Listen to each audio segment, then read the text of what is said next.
اس کے آگے south Korea اور جاپان ہیں. وہ اگرچہ رقبے کے اعتبار سے تو چھوٹی ریاستیں ہیں لیکن معاشی استحکام کے اعتبار سے بڑی ریاستیں ہیں. بالکل صحیح. اب چائنا نے جو مال بھیجنا ہوتا ہے یورپ یا افریقہ یا ناردن جتنے بھی مطلب یورپ کے کنٹریز ہیں، امریکہ ہے، کینیڈا، آگے جتنا بھی بر اعظم ہے، ان سب کو جو مال بھیجا جاتا ہے وہ ساؤتھ انڈین سی کے ریفرنس سے بھیجا جاتا ہے. It is a too long way. اب چائنا کو جو شارٹسٹ روٹ ہے کسی بھی بندرگاہ تک، مثلا ایک مال جو سنکیانگ میں تیار ہو رہا ہے وہ سنکیانگ سے 48 گھنٹے میں لوڈ ہو کے گوادر کی بندرگاہ بھی پہنچ جائے گا. جب کسی سنکیانگ سے شنگھائی جانے کے لیے شاید 4 دن چاہیے ہوتے ہیں. پھر اس کے بعد ایک لمبا چکر ہے جس کو کاٹنا ہوتا ہے. جغرافیائی اہمیت ہے، جغرافیائی اہمیت لازمی طور پہ ایگزسٹ کرتی ہے. بالکل صحیح ہے. اس میں اور کوئی بھی ملک اس کے بغیر تعلقات قائم نہیں کر سکتے. اس لیے ہم اور چائنا ایک دوسرے کے لازم و ملزوم ہیں. یعنی یہ ون وے ٹریفک نہیں ہے، بالکل ٹو وے ٹریفک ہے. اس میں ہمارا تھوڑا سا مسئلہ یہ ہے کہ بدقسمتی سمجھے ہماری کہ ہمارا جو انڈسٹریسٹ ہے، صنعت کار ہے، اس نے اپنے آپ کو ماڈرنائز نہیں کیا. چنانچہ جو تجارتی توازن ہے وہ ہمارے حق میں نہیں ہے. بالکل صحیح. یعنی مثال کے طور پہ ہم اگر چائنا سے 100 روپے کی چیزیں منگواتے ہیں تو اس کے بدلے میں ہم جو بھیجتے ہیں وہ شاید 10 روپے کی بھی نہیں ہے. بالکل. اس لیے تجارتی توازن بہرحال خراب ہے اور اس کی بنیادی وجہ ہمارے جو انڈسٹریسٹ ہیں، جو کارخانہ دار ہیں، ان کا جدید خطوط پہ استوار نہ ہونا. بالکل صحیح ہے ڈاکٹر صاحب. موضوع تو ایسا ہے کہ یہ چلتا جائے گا اور ہم اس پہ بڑی لمبی کر سکتے ہیں ڈبیٹ، لیکن ہم ظاہر ہے اپنے اصل موضوع کی طرف واپس آتے ہیں. تھوڑا سا نبی صلی اللہ علیہ وسلم نے کن امور پر جب بھی خارجہ پالیسی تشکیل دی تو کن امور پہ، کن نکات کے اوپر انہوں نے خارجہ پالیسی تشکیل دی؟ ہم یہ جاننا چاہیں گے. نبی مہربان صلی اللہ علیہ وسلم آپ جانتے ہیں کہ اللہ کے آخری نبی ہیں اور بہترین نمونہ ہیں.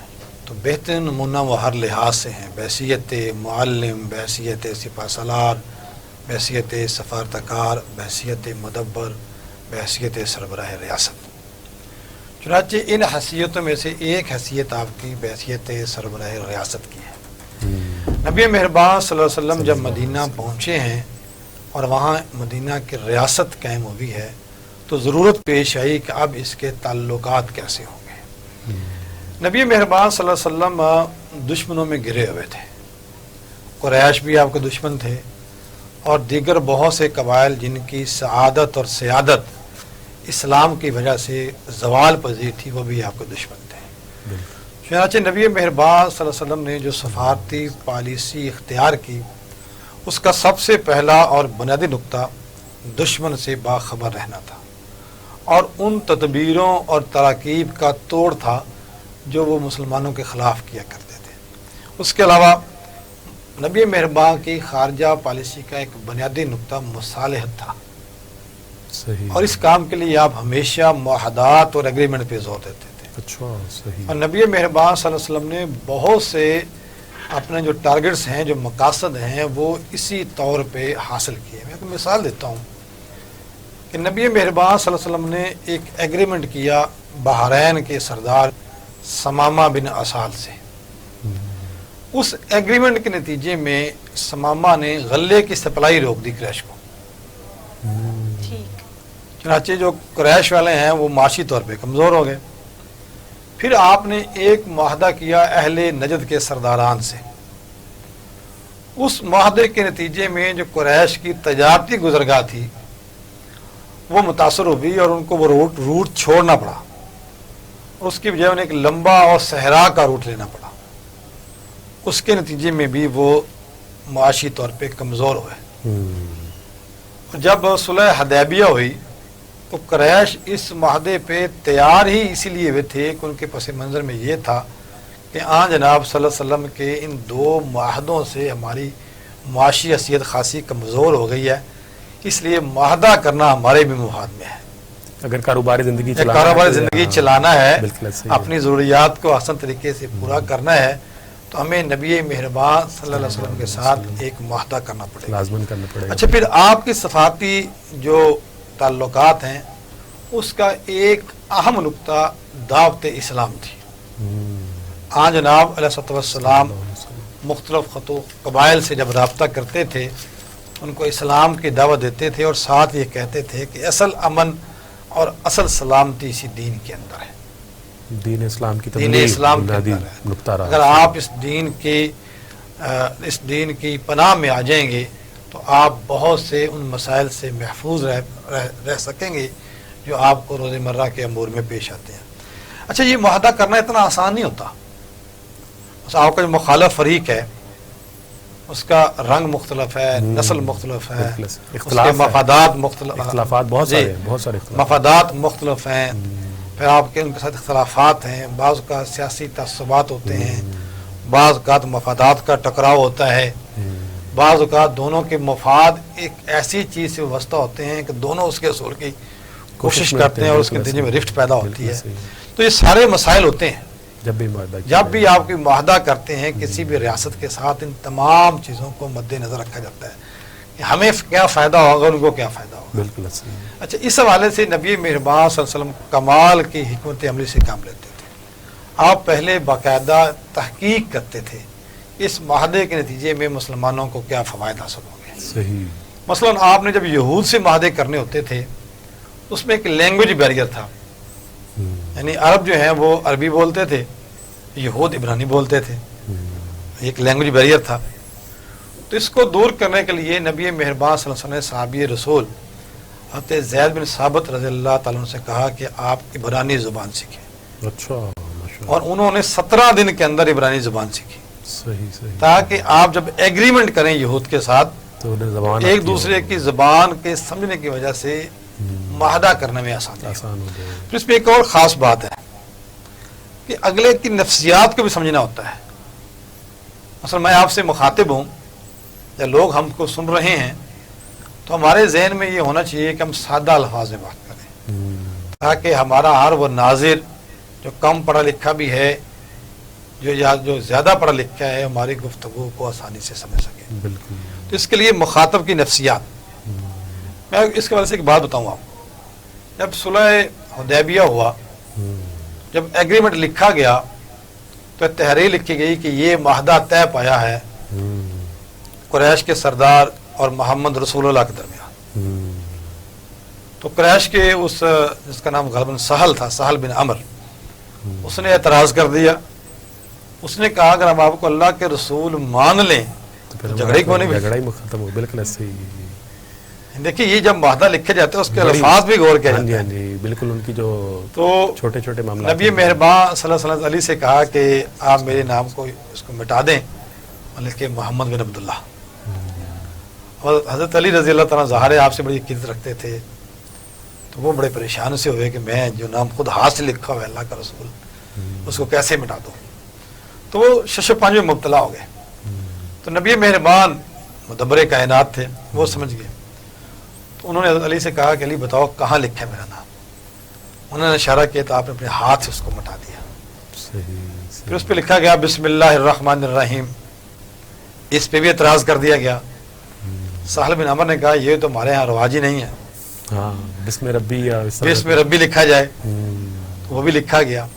اب وہ معاہدہ بظاہر ایسا محسوس ہوتا تھا جیسے مسلمانوں کے خلاف ہے، اور صحابہ کے دلوں کے اندر کچھ خیالات بھی ایسے تھے، لیکن وقت نے ثابت کیا کہ وہ معاہدہ مسلمانوں کے لیے فائدہ مند ثابت ہوا، اور قرآن نے اس معاہدے کو فتح مبین کہا۔ یعنی جو ایگریمنٹ کرنے والا ہوتا ہے اس کے ذہن میں جو باتیں ہوتی ہیں وہ بعض کا ہمارے ذہن میں نہیں ہوتی۔ بالکل صحیح ہے۔ تو ریاستی تعلقات میں جب بھی کوئی معاہدہ ہوتا ہے، کوئی ایگریمنٹ ہوتا ہے، اس کے پیچھے بڑی ارکریزی کی جاتی ہے۔ یہ معاہدے، یہ ایگریمنٹ ایسے نہیں ہو جاتے۔ بالکل۔ نبی مہربان صلی اللہ علیہ وسلم خاص طور پہ اس کا خیال رکھتے تھے۔ بالکل بالکل۔ مثلاً آخری بات کرتا ہوں، نبی مہربان صلی اللہ علیہ وسلم نے مختلف قبائل میں شادیاں کی، اس سے بھی نبی مہربان صلی اللہ علیہ وسلم کو سفارتی فوائد حاصل ہوئے۔ مثلا جب آپ نے حضرت ام حبیبہ سے شادی کی، ابو سفیان جو بدترین دشمن تھا آپ کا، اس کے بعد کبھی بھی میدان کارزار میں آپ کے سامنے نہیں آیا۔ دشمنی تو رہی اس کی کافی دیر تک، بالکل، لیکن جو فرنٹ فٹ پہ کھیلتا تھا وہ بیک فٹ پہ چلا گیا۔ تو سفارتی تعلقات میں ایک ایک چیز کی بڑی اہمیت ہوتی ہے، ہر قدم کی، ہر قدم کی، ہر لفظ کی، ہر محاورے کی، ہر وقت کی. بالکل اس حوالے سے جو افضل ترین نمونہ جو رشد و ہدایت کا ہے وہ نبی مہربان کی ذات گرامی ہے. بالکل اس میں کوئی شک نہیں. سفارتی تعلقات میں ہر چیز کی اہمیت ہوتی ہے. ڈاکٹر صاحب ہماری رہنمائی کر رہے تھے. اسٹوڈیو میں ہمارے ساتھ موجود ہیں تانیہ ریاض، نعت خواں ہیں. یہ کون سا کلام پیش کریں گے آج؟ ماشاءاللہ سے میں دیکھ رہی تھی کہ آپ کی گفتگو کا موضوع، سر جی کے گفتگو کا موضوع ماشاءاللہ سے بہت خوبصورت، آپ صلی اللہ علیہ وسلم کی ذات مبارکہ پر، تو اس حوالے سے ایک کلام پیش کر رہی ہوں. سب سے اولا ہو اعلیٰ ہمارا نبی. سبحان اللہ. سب سے اولا ہو اعلیٰ ہمارا نبی، سب سے اولا ہو اعلیٰ ہمارا نبی، سب سے بالا ہو اعلیٰ ہمارا نبی، اپنے مولا کا پیارا ہمارا نبی، اپنے مولا کا پیارا ہمارا نبی، دونوں عالم کا دولا ہمارا نبی، دونوں عالم کا دولا ہمارا نبی، سب سے اولا اعلیٰ ہمارا نبی.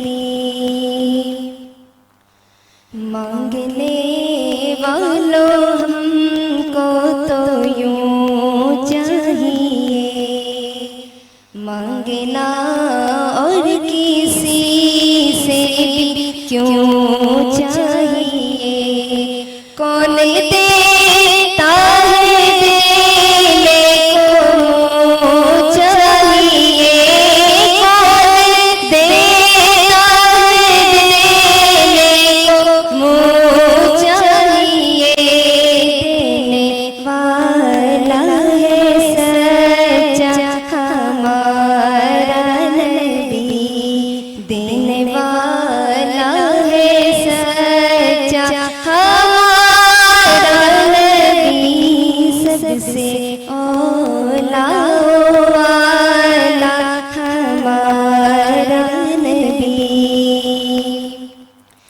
کہ کیا خبر کتنے تارے کھلے چھپ گئے، کیا خبر کتنے تارے کھلے چھپ گئے، کیا خبر کتنے تارے کھلے چھپ گئے، پر نہ ڈوبے نہ ڈوبا ہمارا نبی، پر نہ ڈوبے نہ ڈوبا ہمارا نبی، سب سے اولا اعلیٰ ہمارا نبی. سبحان اللہ. بہت ہی خوبصورت کلام پیش کیا. کلام پیش کیا ہے تانیہ ریاض نے. اور یہاں وقت ہوا جاتا ہے ایک شارٹ بریک کا. بریک کے بعد حاضر ہوں گے اور موضوع کو کنٹینیو کریں گے آگے.